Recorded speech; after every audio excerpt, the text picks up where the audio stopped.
Hi Pisces, thanks for joining me for your April 2018 forecast for the month.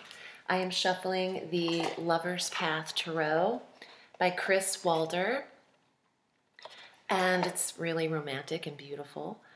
Let's start our month. We have a pretty, how do I describe it? We have a tumultuous month, but it's in a particular area of your chart, and this month is really focused on your friendships, your connections with people socially, your clubs and groups, affiliations that you are connected with. This is also strongly a progressive sector, the 11th house, the internet, forward thinking, social connections, and technologies, higher technologies, inventions, ideas. So this sector has some abrupt planetary energy that is aspecting and creating the tumultuous vibe. And heading into April, we just come out of our beautiful blue moon in Libra. And this triggered your 8th house, and your awareness and the illumination is occurring in this sector of who is invested in you, other people's money, your 8th house of intimacy, and even sex and shared resources. This is a very private and intimate sector. So you come out of March into this month with something illuminated that you might keep to yourself. There's a bit of a mystery to this. Mysterious moon for you, Pisces. I want you to circle the 2nd of April because this day Mars is conjunct Saturn exactly at 8 degrees in Capricorn and in this 11th house energy. So there is a harsh, which is Mars, aggressive, conjunction with a limiting planet. Saturn is very restrictive and the grandfather planet of very old ways. And Mars wants Pisces pushing forward in their connections. And Pisces might be stuck looking backward, and there's this dichotomy between Mars and Saturn on the 2nd, where maybe you are in disagreement or even argument with a connection. In the 11th house, maybe even an online argument. I would stay clear of the internet on the 2nd, only because you could regret either saying something, because Mercury is also retrograde throughout the first 2 weeks of April. And there is such a harsh energy on the 2nd. I don't want Pisces regretting anything that they say and they can't take back. Or you have an argument or a disagreement with an older friend that you've known a while. It doesn't have to be that. I'm just kind of getting that intuitively, that maybe this goes way back. You've known them forever, but you're not on the same path anymore. And there is a strong energy that wants Pisces progressively moving forward in their relationships with people. And you are clearing up old, unfinished business and data in your connections. And something will come to the surface on or around the 2nd of April. And you will address it again on the 26th of April, which is another day I want you to circle, and I want you to stay offline, because there's Pluto, who will be retrograding exactly in conjunction with Mars, and that is at 21 degrees. That's not a day globally that will be great. I feel like there's an aggressive energy between Pluto and Mars all of April, but exact on the 26th, and that's, volcanic energy, because this is all conjunct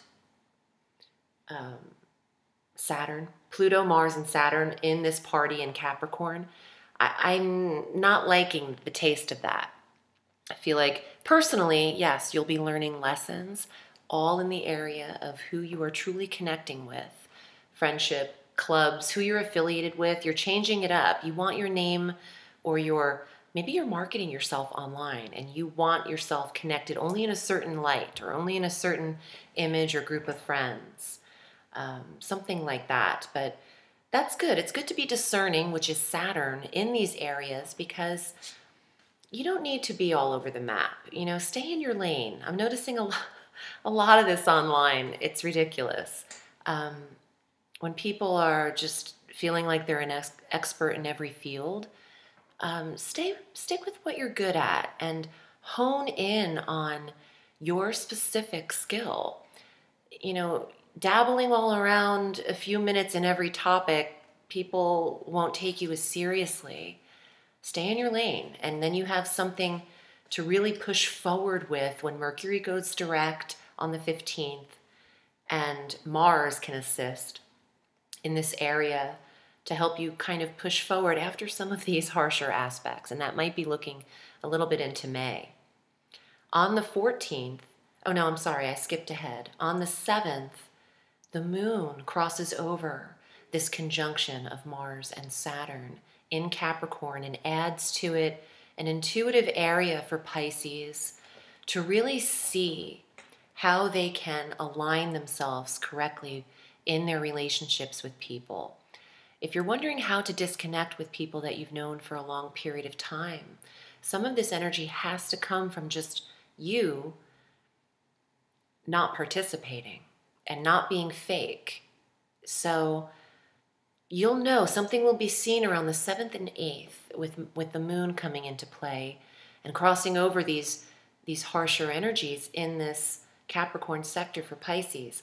Also, please watch your ascendant and your moon sign. Your ascendant's going to line up with your personal natal chart's astrology so much better than just your sun sign. So that's why it's important to watch that forecast.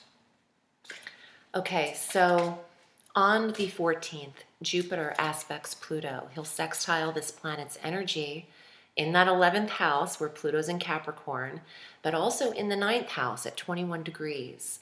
So there's an expansion, there's a change. You know, some of you Pisceans could be changing your belief system and your political approach, the 9th house, your metaphysical practices. You could change direction in traveling, although I would recommend travel after the 15th of April when Mercury is direct. But this is a harmonious positioning one sign away between Jupiter and Pluto in Scorpio and Capricorn. So it will apply very differently for Pisces. If you are in school, you could see a beautiful day of learning and even mystical awareness on this day. The following day on the 15th, Mercury goes direct at 4 degrees of Aries in the 2nd house for Pisces. This is good news.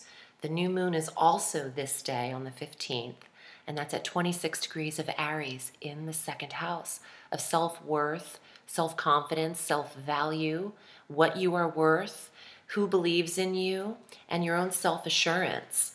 All of this energy is conjunct Uranus, the planet of spontaneity and electric insight. And this new fresh start in your budget and financial sector is at 6:57 p.m. PST, West Coast, baby, West Coast time.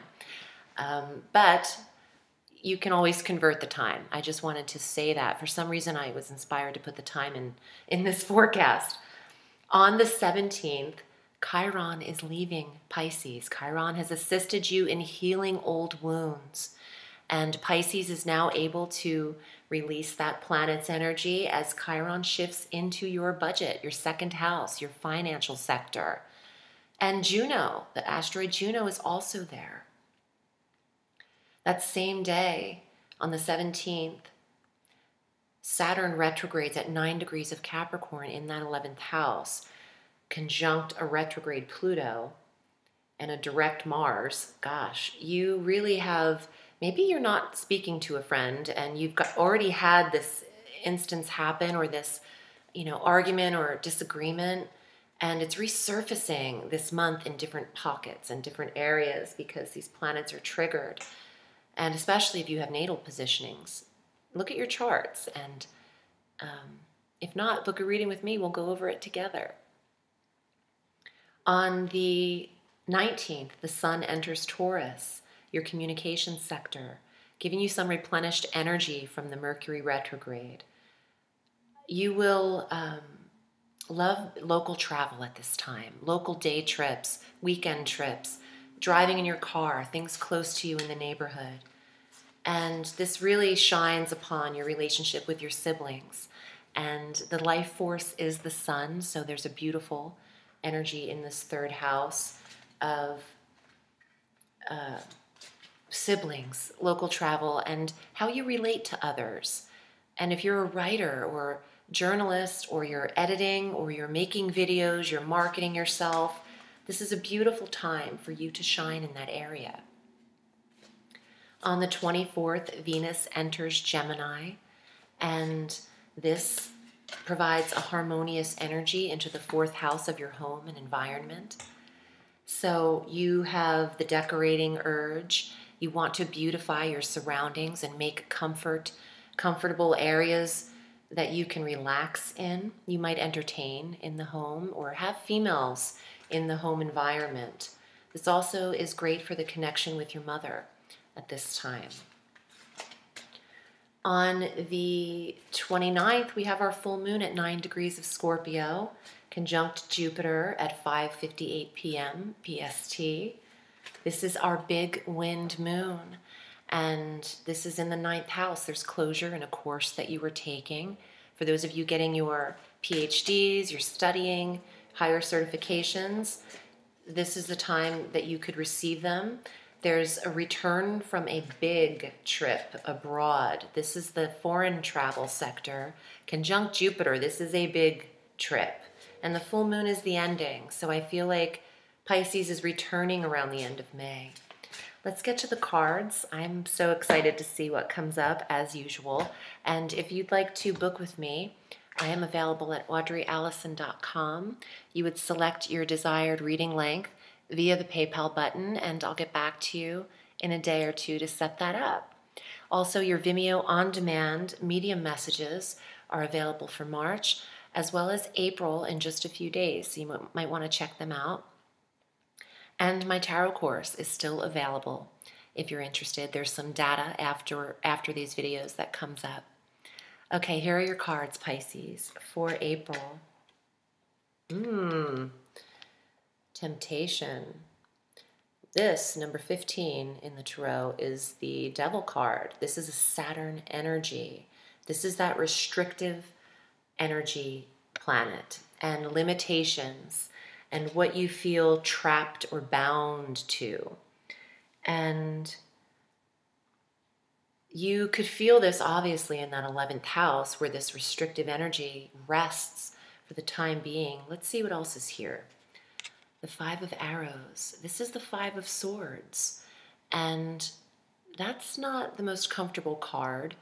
The 5 of Swords is some suffering and the feeling of loss and leaving something behind in order to move on, and maybe just mentally. The swords rule the thoughts.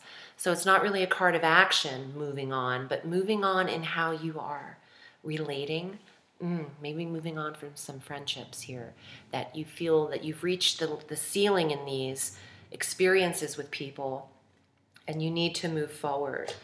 The 5 of Coins.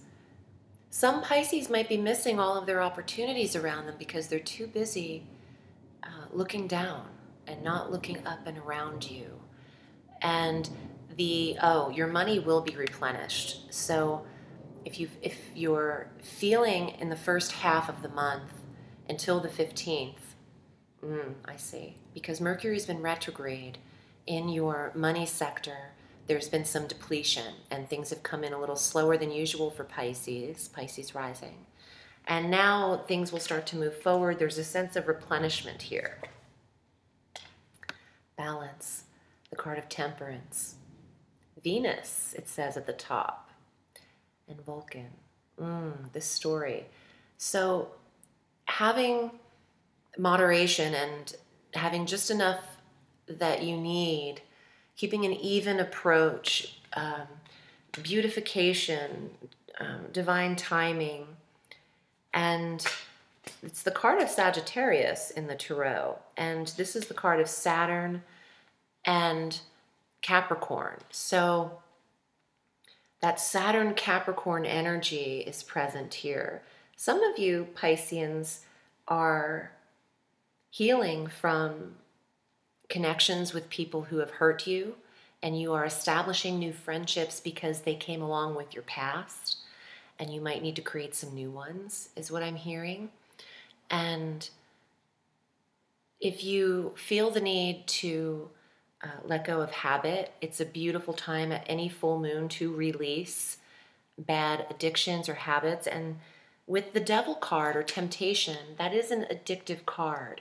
So some Pisceans are dealing with that process, and it's time to let go. So remain positive in thought throughout this month, and don't really invest too much in the 11th house of trying to solve things online or fit yourself into connections just for the sake of still holding on to them.